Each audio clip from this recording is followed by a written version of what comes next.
වේදිකාවලට මාරුවෙන් මාරුවට ගොඩවී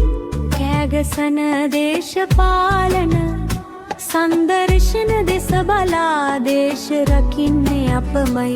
කියමින් වීදි මැද රඟන මේ නාට දෙස බලා සිනාසින්නද නැත හොට හඬන්නද කියා අද ජනතාව කල්පනා කරති වටලපන් නොවේ අපේ මේ දේශය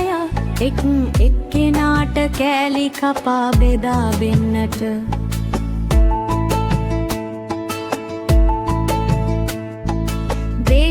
දේශපාලකයින්ගේ පරම්පරාගත බුදලයක්ද නොවේ හිතුමතේට කොටස් කර බෙදා හදාගන්නට මෙය ප්‍රජාතන්ත්‍රවාදය මල් පිපුණු භූමියයි අවසානය තුර ඇත්තේ ජනතාවගේ දැතේ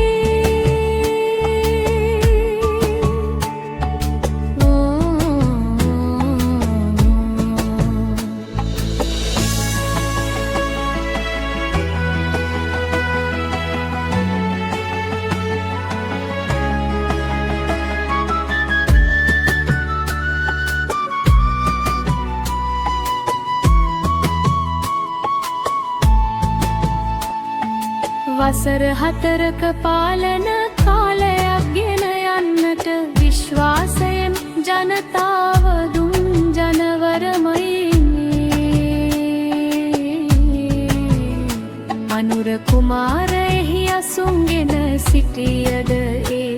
අසුන ක්‍රියාත්මක වන්නේ ජනතාවගේ